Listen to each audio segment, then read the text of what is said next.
Ana dhufu baga nagaan gara maatii keenya chaanaalii dhuftanii warri asin dura subscribe gootanii maatii keenya kataatan baay'ee galatooma asin jechuu barbaadaa dhugumaani baay'ee galatooma akkasuma immoo warri haarawaa kan taatanii subscribe godhuudhaan maatii keenya ta'a yeroo hundumaa immoo viidiyoo keenya akka argachuu dandeettan saayinii dawulii san tuqaati. All ka jedhu yoo tuxxanii yeroo hundumaa viidiyoo haarawaa yoo gadhifnu argachuu dandeettani. Hadhammoo akkuma argitanii saanduuchii kana ka fakkaatee isiniif qabadhee dhiyaadheera. Baay'ee salphaa saanduuchiin kun yeroo hundumaa nyaatamuu ka danda'amudha. Cireefillee laaqanaafis irbaataafis ta'a. So amma gara hojii deemna nafaana tura.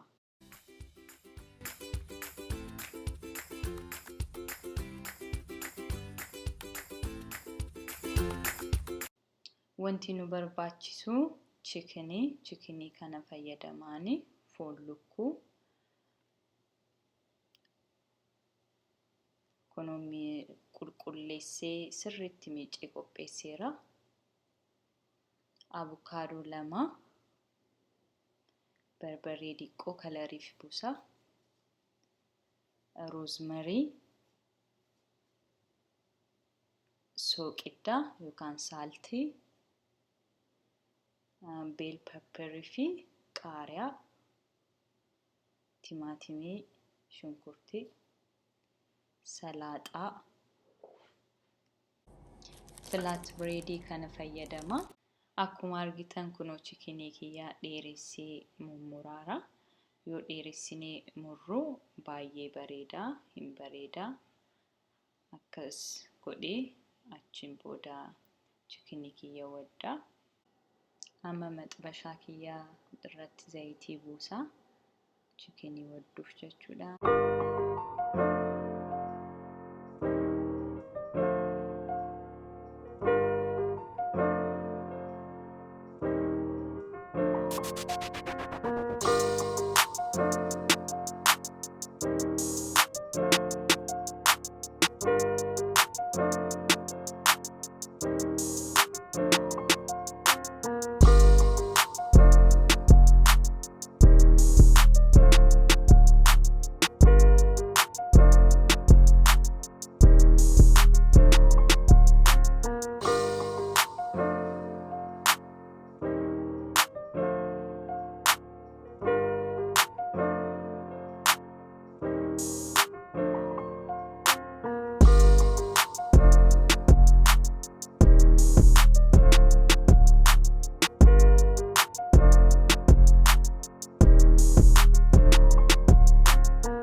Kunii haga bishaan fixatuu fi wantoota nu barbaachisu hundumaa dheeressinee mummurra.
Chikinii akka bishaan fixateeru cheekii godhaara. Garuu fixannee haga fixatuuf ammallee hin eegna, sirriitti fixuu qaba.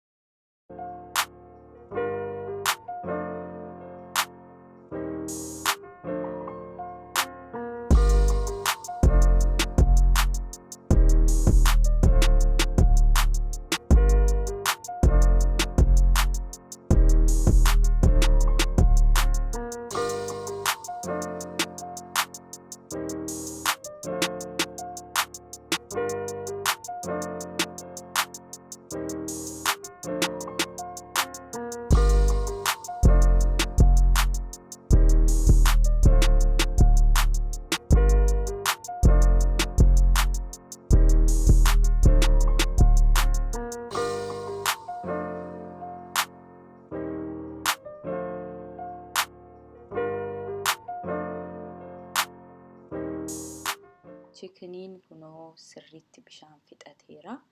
Gogeeraa argattanii kana baay'ee bareeda. Isinillee akkasitti eeguu qabdanii sirriitti haga bishaan fixatutti. Amma kunoo gara saaniitti buusaara. Achi booda maxbashaa sanitti wantoota qopheessee hundumaa waddaa miniitii xiqqoof jechuudha.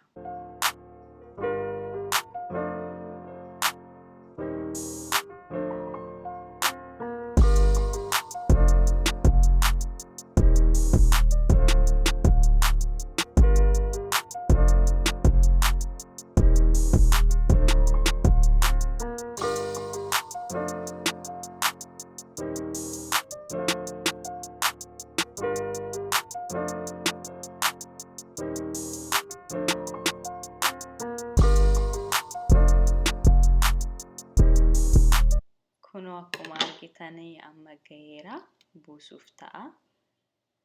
Achi hin qopheessaa jechuudha.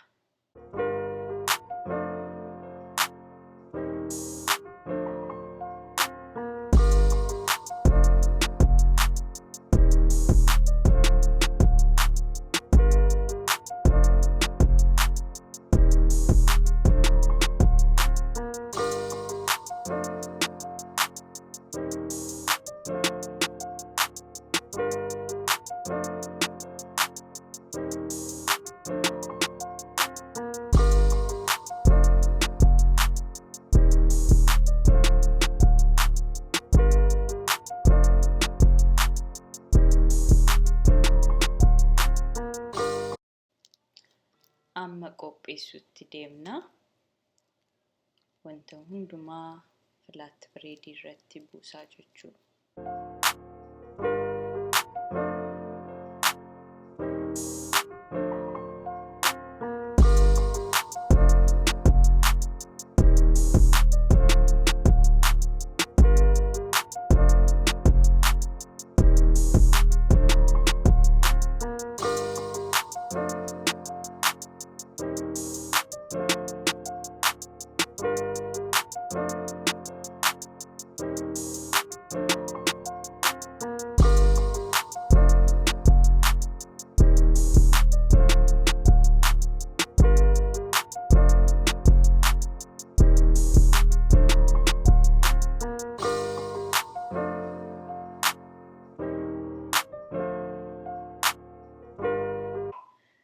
kunoo akkuma argitanii kana fakkaataa baay'ee mishaa dhugumaanii mana keessanitti hojjedhaatii ilaalaa. Yoo jaalattan immoo laayikii godhuun, sheerii godhuun, koomentii nu barreessuun hin irraanfatinaa. Instagram illee peejii qabnaa, fooloo nu godhaa.